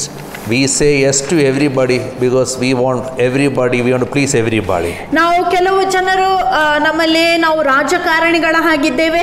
ಎಲ್ಲರನ್ನು ಮೆಚ್ಚಿಸುವುದಕ್ಕಾಗಿ ನಾವು ಯಾವಾಗಲೂ ಎಲ್ಲರ ಪರವಾಗಿ ಮಾತನಾಡುವಂತ ಜನರಾಗಿರುತ್ತೇವೆ. Godly person, his aim is to cheerfully please his Lord, nobody else. ಆದರೆ ದೈವ ಭಕ್ತನ ಉದ್ದೇಶ ಒಂದೇ ಆಗಿರುತ್ತದೆ, ಏನೆಂದರೆ ನನ್ನ ಜೀವಮಾನವೆಲ್ಲ ನಾನು ಯೆಹೋವನನ್ನು ಮಾತ್ರವೇ ನಾನು ಮೆಚ್ಚಿಸಬೇಕು, ಮನುಷ್ಯರನ್ನಲ್ಲ. Prophet Isaiah is shouting. ಪ್ರವಾದಿಯಾದ ಯೆಶಾಯನು ಈ ರೀತಿಯಾಗಿ ಹೇಳುತ್ತಾನೆ. Isaiah chapter 5 verse 20. ಯೆಶಾಯನ ಪ್ರವಾದನೆ ಗ್ರಂಥ 5ನೇ ಅಧ್ಯಾಯದ 20ನೇ ವಾಕ್ಯ. Woe to those who call evil good and good evil, who put darkness for light and light for darkness, who put bitter for sweet and sweet for bitter. 5 verse 20. ಯೆಶಾಯನ ಪ್ರವಾದನೆ ಗ್ರಂಥ 5ನೇ ಅಧ್ಯಾಯದ 20ನೇ ವಾಕ್ಯ. ಕೇಡಿಗೆ ಮೇಲಿಂದಲೂ ಮೇಲಿಗೆ ಕೇಡಿನಿಂದಲೂ ಕರೆದು, ಕತ್ತಲೆಗೆ ಬೆಳಕಿನಿಂದಲೂ ಬೆಳಕನ್ನು ಕತ್ತಲೆ ಎಂದು, ಕಹಿಯನ್ನು ಸಿಹಿ ಎಂದು ಸಿಹಿಯನ್ನು ಕಹಿ ಎಂದು ಎಣಿಸುವವರಿಗೆ ಕಷ್ಟ. Don't call the bad good and good bad. Is a dangerous thing because curse of God will be upon your life. ಒಳ್ಳೆಯದನ್ನು ಕೆಟ್ಟದಾಗಿ ಅಥವಾ ಕೆಟ್ಟದನ್ನು ಒಳ್ಳೆಯದಾಗಿ ನೀವು ಕರೆಯುವುದಾಗಿದ್ದರೆ ನಿಮಗೆ ಒಳ್ಳೆಯದಾಗಿರುವುದಿಲ್ಲ, ದೇವರ ಶಾಪವು ನಿಮ್ಮ ಮೇಲೆ ಬರುತ್ತದೆ. Mature in godliness, you will be able to discern what is right, what is wrong, who is right, who is wrong. ನೀವು ದೇವರಲ್ಲಿ ಬೆಳೆಯುವಂಥ ವೇಳೆಯಲ್ಲಿ ನಿಮಗೆ ವಿವೇಚನೆಯ ವರದಾನವು ಸಿಗುತ್ತದೆ. ಆವಾಗ ನಿಮಗೆ ಗೊತ್ತಾಗುತ್ತದೆ ಸರಿಯಾದದ್ದೇನು ತಪ್ಪಾದದ್ದೇನು, ಸರಿ ಮಾಡುವವರು ಯಾರು, ತಪ್ಪು ಮಾಡುವವರು ಯಾರೆಂಬುದಾಗಿ. Judges, Matthew chapter 7, ಮತ್ತಾಯನ ಸುವಾರ್ತೆ 7ನೇ ಅಧ್ಯಾಯ. the context of judging, ನ್ಯಾಯ ತೀರಿಸುವುದರ ವಿಷಯವಾಗಿ, ತೀರ್ಪು ಮಾಡುವುದರ ವಿಷಯವಾಗಿ ಯೇಸು ಹೇಳುವಾಗ verse 6, Jesus teaches how to discern who is godly and who is not godly. ಯಾರು ದೈವ ಭಕ್ತರು ಯಾರಲ್ಲ ಎಂಬುದಾಗಿ ಹೇಗೆ ವಿವೇಚಿಸಬೇಕೆಂಬುದಾಗಿ ಯೇಸು ನಮಗೆ ಕಲಿಸುತ್ತಿದ್ದಾನೆ. Verse 6, do not give dogs what is sacred, do not throw your pearls to pigs. If you do, they may trample them under their feet and then turn and tear you to pieces. ಪವಿತ್ರವಾದದ್ದನ್ನು ನಾಯಿಗಳಿಗೆ ಕೊಡಬೇಡಿರಿ, ಹಂದಿಗಳ ಮುಂದೆ ನಿಮ್ಮ ಮುತ್ತನ್ನು ಚೆಲ್ಲಬೇಡಿರಿ, ಚೆಲ್ಲಿದರೆ ಅವುಗಳನ್ನು ತಮ್ಮ ಕಾಲಿನಿಂದ ತುಳಿದು ಬಿಟ್ಟು ಹಿಂತಿರುಗಿ ಬಂದು ನಿಮ್ಮನ್ನು ಸೀಳಿಬಿಟ್ಟಾವು. Some people are like pigs. ಕೆಲವು ಜನರು ಹಂದಿಗಳ ಹಾಗೆ. After knowing every truth, they pursue falsehood. ಅವರು ಸಮಸ್ತ ಸತ್ಯವನ್ನು ಅರಿತ ನಂತರ ಸಹ ಅವರು ಕೆಟ್ಟತನವನ್ನೇ ಹಿಂಬಾಲಿಸುತ್ತಾರೆ. If you go to advise them, they will dirty you and they will try to stab you or bite your tear you apart. ಒಂದು ವೇಳೆ ನೀವು ಅವರಿಗೆ ಉಪದೇಶವನ್ನು ಹೇಳುವುದಕ್ಕೆ ಹೋಗುವುದಾಗಿದ್ದರೆ ಅವರು ನಿಮ್ಮನ್ನು ತುಳಿದು ಹಿಂತಿರುಗಿ ಬಿಟ್ಟು ನಿಮ್ಮನ್ನು ಸೀಳಲು ಸಹ ಅವರು ಪ್ರಯತ್ನಿಸುತ್ತಾರೆ. In other words, this verses reminds us, approve only what God approves. ಇನ್ನೊಂದು ಮಾತಿನಲ್ಲಿ ವಾಕ್ಯ ನಮಗೆ ಮರುಜ್ಞಾಪಿಸುವುದೇನೆಂದರೆ ದೇವರನ್ನು ಮೆಚ್ಚಿಸುವಂತ ವಿಷಯಗಳನ್ನು ಮಾತ್ರ ನೀವು ಕೈಗೊಳ್ಳಬೇಕು. When we come to New Testament, ನಾವು ಹೊಸ ಒಡಂಬಡಿಕೆಗೆ ಬರುವಾಗ the moral doctrines of Old Testament is in a higher level. ನಾವು ನೋಡುತ್ತೇವೆ ದೇವರ ನೈತಿಕ ಮೌಲ್ಯಗಳು ಹಳೆ ಒಡಂಬಡಿಕೆಯಲ್ಲಿರುವಂತಹ ಮೌಲ್ಯಗಳ ಮಟ್ಟವನ್ನು ಹೊಸ ಒಡಂಬಡಿಕೆಯಲ್ಲಿ ಹೆಚ್ಚಿಸಲ್ಪಟ್ಟಿದೆ. That's why Jesus says, ಆದ್ದರಿಂದ ಯೇಸು ಸ್ವಾಮಿ ಹೀಗೆ ಹೇಳುತ್ತಾನೆ in the Sermon on the Mount, ಆ ಪರ್ವತ ಪ್ರಸಂಗದಲ್ಲಿ, Matthew 5 verse 20, for I tell you that unless your righteousness surpasses that of the Pharisees and the teachers of the law, you will certainly not enter the kingdom of heaven. ನಿಮ್ಮ ನೀತಿಯು ಫರಿಸಾಯರು ಮತ್ತು ಧರ್ಮಶಾಸ್ತ್ರಗಳ ನೀತಿಗಿಂತಲೂ ಹೆಚ್ಚಾಗದಿದ್ದರೆ ನೀವು ಪರಲೋಕ ರಾಜ್ಯವನ್ನು ಸೇರಲಾರಿರಿ ಎಂದು ನಿಮಗೆ ಹೇಳುತ್ತೇನೆ. When you are in Christ, you can't be in the Old Testament system cursing, tit for tat. That is not the system. We can be honest to God about all our things, but we should have the attitude of Jesus Christ. ನಾವು ನೋಡುತ್ತೇವೆ, ನಾವು ಕಷ್ಟಗಳಲ್ಲಿ ಹಾದು ಹೋಗುವಂತ ಸಮಯದಲ್ಲಿ ಹಳೆ ಒಡಂಬಡಿಕೆಯ ರೀತಿಯಾಗಿ ಶಪಿಸುವರನ್ನು ಶಪಿಸುವುದಕ್ಕೆ ನಾವು ಮುಂದುವರಿಯುತ್ತಿಲ್ಲ. ಆದರೆ ಹೊಸ ಒಡಂಬಡಿಕೆಯಲ್ಲಿ ನಮ್ಮ ಮನೋಭಾವನೆಯು ಯೇಸುವಿನ ಮನೋಭಾವನೆ ಆಗಿರಬೇಕು. That's why Matthew 5:43 and 44 Jesus says, you have heard what it was said, love your neighbor and hate your enemy, but I tell you, love your enemies and pray for those who persecute you. ಆದ್ದರಿಂದ ಯೇಸು ಸ್ವಾಮಿ ಈ ಮಾತನ್ನು ಹೇಳುತ್ತಾನೆ, ಆದರೆ ನಾನು ನಿಮಗೆ ಹೇಳುವುದೇನೆಂದರೆ ನಿಮ್ಮ ವೈರಿಗಳನ್ನು ಪ್ರೀತಿಸಿರಿ, ನಿಮ್ಮನ್ನು ಹಿಂಸಿಸುವವರಿಗೋಸ್ಕರ ಪ್ರಾರ್ಥಿಸಿರಿ. Why? ಯಾಕೆ? Verse 45, that you may be sons of your Father in heaven. ಹೀಗೆ ಮಾಡಿದರೆ ನೀವು ಪರಲೋಕದಲ್ಲಿರುವ ನಿಮ್ಮ ತಂದೆಯ ಮಕ್ಕಳಾಗಿರುವಿರಿ. Luke chapter 6 verse 35. ಲೂಕನ ಸುವಾರ್ತೆ 6ನೇ ಅಧ್ಯಾಯದ 35ನೇ ವಾಕ್ಯ. 6:35 Jesus says, 6ನೇ ಅಧ್ಯಾಯದ 35ನೇ ವಾಕ್ಯದಲ್ಲಿ, but love your enemies and do good to them. ಆದರೆ ನಿಮ್ಮ ವೈರಿಗಳನ್ನು ಪ್ರೀತಿಸಿರಿ, ಒಳ್ಳೆಯದನ್ನು ಮಾಡಿರಿ. Pray for your enemies. ನೀವು ಮೊದಲನೆಯದಾಗಿ ವೈರಿಗಳನ್ನು ಪ್ರೀತಿಸಿರಿ and do good to your enemies. ಮತ್ತು ಒಳ್ಳೆಯದನ್ನು ನೀವು ನಿಮ್ಮ ವೈರಿಗಳಿಗೆ ಮಾಡಿರಿ. Romans chapter 12 ರೋಮಾಪುರದವರಿಗೆ ಬರೆದ ಪತ್ರಿಕೆ 12ನೇ verse 14 says, 14ನೇ ವಾಕ್ಯದಲ್ಲಿ ಹೀಗೆ bless ಹೇಳುತ್ತದೆ, those who persecute you, bless and do not curse. ನಿಮ್ಮನ್ನು ಹಿಂಸಿಸುವವರನ್ನು ಆಶೀರ್ವದಿಸಿರಿ, ಶಪಿಸಬೇಡಿರಿ. Verse 17 to 21. 17ನೇ ವಾಕ್ಯದಿಂದ 21ನೇ Do ವಾಕ್ಯದವರೆಗೆ, not repay anyone evil for evil. Be careful to do what is right in the eyes of everybody. If it is possible, as far as it depends on you, live at peace with everyone. Do not take revenge, my friends, but leave room for God's wrath, for it is written, it's mine to avenge, I will repay, says the Lord. On the contrary, if your enemy is hungry, feed him. If he is thirsty, give him something to drink. In doing this, you will heap burning coals on his head. Do not be overcome by evil, but overcome evil with good. ರೋಮಾಪುರದವರಿಗೆ ಬರೆದ ಪತ್ರಿಕೆ 12ನೇ ಅಧ್ಯಾಯದ 17ನೇ ವಾಕ್ಯದಿಂದ ಹೀಗೆ ನಾವು ಓದುತ್ತೇವೆ, ಯಾರಿಗೂ ಕೆಟ್ಟದ್ದಕ್ಕೆ ಪ್ರತಿಯಾಗಿ ಕೆಟ್ಟದ್ದನ್ನು ಮಾಡಬೇಡಿರಿ, ಎಲ್ಲರ ದೃಷ್ಟಿಯಲ್ಲಿಯೂ ಒಳ್ಳೆಯದನ್ನು ಮಾಡಿರಿ. ಸಾಧ್ಯವಾದರೆ ನಿಮ್ಮಿಂದ ಆದಷ್ಟು ಎಲ್ಲರೊಂದಿಗೆ ಸಮಾಧಾನದಿಂದಿರ್ರಿ. ಪ್ರಿಯರೇ, ಮೂಯಿಗೆ ಮೂಯಿ ತೀರಿಸುವುದು, ಅದನ್ನು ದೇವರ ಕೋಪಕ್ಕೆ ಬಿಟ್ಟು ಬಿಡಿರಿ. ಏಕೆಂದರೆ ಮೂಯಿ ತೀರಿಸುವುದು ನನಗೆ ಸೇರಿದ್ದು, ನಾನು ಅದನ್ನು ತೀರಿಸುವೆನು ಎಂದು ಕರ್ತನು ಹೇಳುತ್ತಾನೆ ಎಂದು ಪವಿತ್ರ ಗ್ರಂಥದಲ್ಲಿ ಬರೆಯಲ್ಪಟ್ಟಿದೆಯಲ್ಲ. ಆದರೆ ನಿನ್ನ ವೈರಿಯು ಹಸಿದಿದ್ದರೆ ಅವನಿಗೆ ಉಣಿಸು, ಅವನು ಬಾಯಾರಿದ್ದರೆ ಕುಡಿಯಲು ಕೊಡು.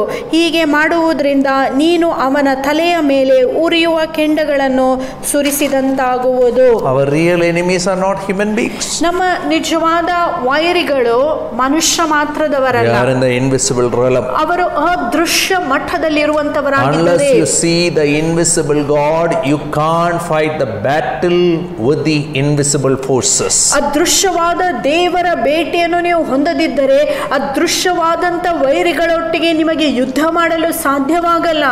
Ephesians 6 verse 12 says, ಎಫೆಸದವರಿಗೆ ಬರೆದ ಪತ್ರಿಕೆ 6ನೇ ಅಧ್ಯಾಯದ 12ನೇ ವಾಕ್ಯ ಹೀಗೆ for our ಹೇಳುತ್ತದೆ, struggle is not against flesh and blood, but against the rulers, against the authorities, against the powers of this dark world, and against the spiritual forces of evil in the heavenly realms. ಏಕೆಂದರೆ ನಾವು ಹೋರಾಡುವುದು ನರಮಾನವರೊಂದಿಗಲ್ಲ, ರಾಜ್ಯತ್ವದ ಮೇಲೆಯೂ ಅಧಿಕಾರಿಗಳ ಮೇಲೆಯೂ ಈ ಲೋಕದ ಅಂಧಕಾರದ ಅಧಿಪತಿಯ ಮೇಲೆಯೂ ಆಕಾಶ ಮಂಡಲದಲ್ಲಿರುವ ಆತ್ಮಿಕ ದುಷ್ಟತನದ ಮೇಲೆಯೂ ಆಗಿದೆ. In our pilgrim journey in pursuit of following Christ and desiring Christ and to be near to him, we have to overcome so many struggles.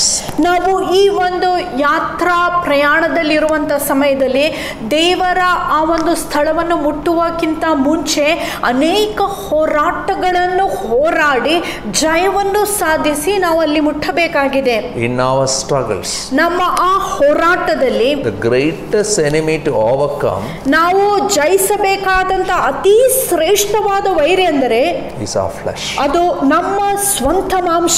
When we become like Christ, ನಾವು ಕ್ರಿಸ್ತನ ಹಾಗೆ ರೂಪಾಂತರ ಹೊಂದುವಾಗ forgiveness is an easy thing.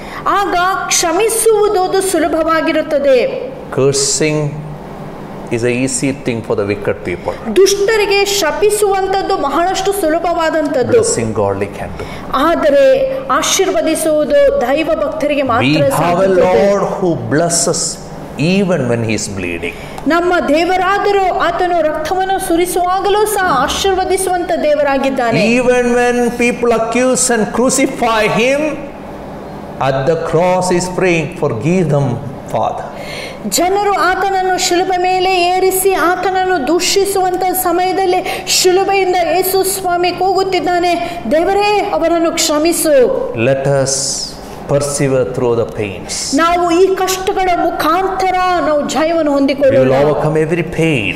ನೀವು ಎಲ್ಲಾ ಸಂಕಷ್ಟಗಳನ್ನು ಜಯಿಸುತ್ತೀರಿ. And we will pray like Jesus one day. ನಾವು ಒಂದು ದಿನ ಯೇಸುವಿನ ಹಾಗೆ And ಪ್ರಾರ್ಥಿಸುತ್ತೇವೆ. we are called to be warriors. ನಾವು ಯುದ್ಧವೀರರಾಗುವುದಕ್ಕೆ ಕರೆಯಲ್ಪಟ್ಟಿದ್ದೇವೆ. God bless all of you. ದೇವರು ತಾನೇ ನಮ್ಮೆಲ್ಲರನ್ನು ಆಶೀರ್ವಾದ ಮಾಡಲಿ. The Lord has spoken to us this morning. One thing I would like to encourage you, no matter what enemies we face in our life, there is a hope for each one of us. There is no problem too big that God cannot solve it. There is no mountain too tall that He cannot move it. There is no storm so dark that He cannot calm it. There is no sorrow so deep that He cannot soothe it. What an assurance! A God who carried the weight of the world upon His shoulders, He will carry you and me through this life's journey. Let us trust in Him and let us depend on Him every day of our life to receive strength from Him. Hallelujah! ಈ ಕನ್ನಡ ಹಾಡನ್ನು ಹಾಡಿಕೊಳ್ಳೋಣ. ಈ ಹಾಡು ಹೀಗೆ ಹೇಳುತ್ತದೆ, ಯಾವ ಸಮಸ್ಯೆಯು ನಮ್ಮ ಜೀವಿತದಲ್ಲಿ ಬಂದರೂ ಸಹ ಖಂಡಿತವಾಗಿ ದೇವರು ಅದಕ್ಕೆ ಪರಿಹಾರವನ್ನು ಕೊಡುತ್ತಾನೆ. ಬೆಟ್ಟದ ಹಾಗೆ ಸಮಸ್ಯೆಗಳನ್ನು ಬಂದರೂ ಸಹ ಆತನು ನೆಲ ಸಮವಾಗಿ ಮಾಡುತ್ತಾನೆ. ಇಡೀ ಭೂಮಂಡಲದ ಭಾರವನ್ನು ಹೊತ್ತುಕೊಳ್ಳುವಂತಹ ದೇವರು. ನನ್ನ ಪ್ರಿಯ ಸಹೋದರ ಸಹೋದರಿಯೇ, ಆತನು ತಾನೇ ನಿಮ್ಮ ಭಾರಗಳನ್ನು ಹೊತ್ತುಕೊಳ್ಳುವುದಕ್ಕೆ ಶಕ್ತನಾಗಿದ್ದಾನೆ. Hallelujah.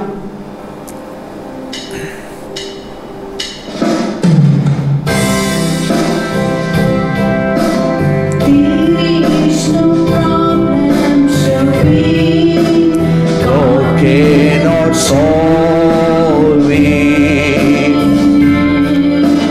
There is no mountain too tall. He cannot move it.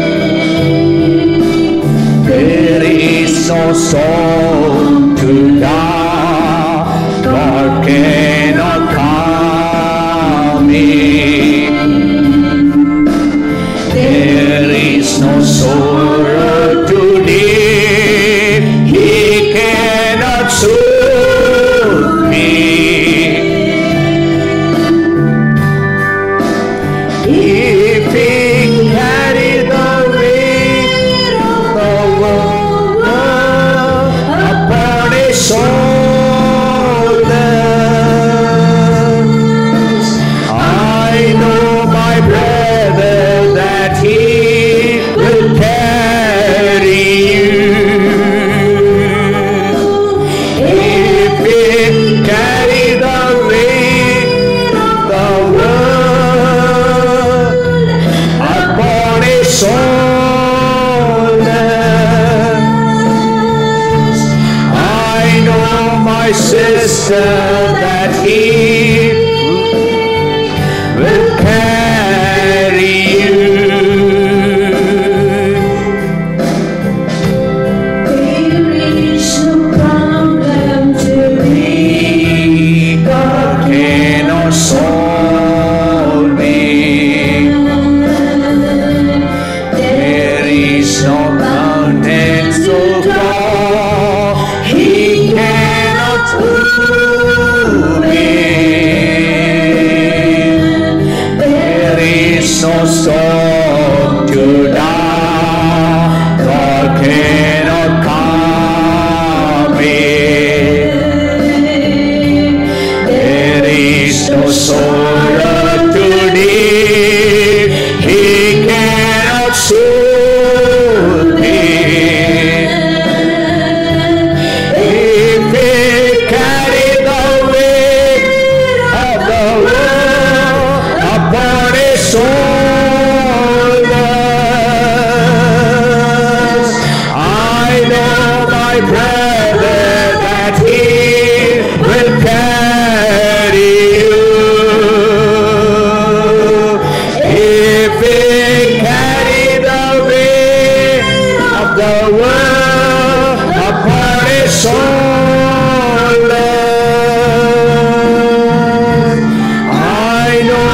sister, that He will carry you.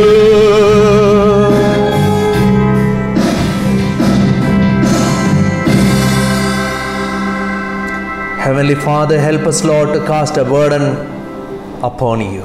ತಂದೆಯಾದ ದೇವರೇ, ನಮಗೆ ಸಹಾಯ ಮಾಡು. ನಮ್ಮೆಲ್ಲ ಚಿಂತಾಭಾರಗಳನ್ನು ನಿನ್ನ ಮೇಲೆ ನಾವು ಹಾಕುವುದಕ್ಕಾಗಿ. We know when we cast a burden upon you, Father, you will never allow us to be moved. ಕರ್ತನೇ, ನಮಗೆ ಗೊತ್ತುಂಟು ನಮ್ಮ ಚಿಂತಾಭಾರಗಳನ್ನೆಲ್ಲ ನಿನ್ನ ಮೇಲೆ ಹಾಕುವಾಗ ನಾವೆಂದಿಗೂ ಚಲಿಸಲು Because you overcame, we too overcome. ನೀನು ಜಯಿಸಿರುವ ಕಾರಣದಿಂದ ನಾವು ಸಹ ಜಯಿಸುತ್ತೇವೆ. Help each one of us, Lord. ನಮ್ಮೆಲ್ಲರಿಗೆ ನೀನು ಸಹಾಯ ಮಾಡು ದೇವರೇ. Thank you for blessing us today. ಇವತ್ತು ನಮ್ಮನ್ನು ಆಶೀರ್ವದಿಸಿದ್ದಕ್ಕಾಗಿ ನಿನಗೆ In Jesus' name we pray. ಯೇಸು ನಾಮದಲ್ಲಿ ಬೇಡಿಕೊಳ್ಳುತ್ತೇವೆ. Amen. ಆಮೆನ್.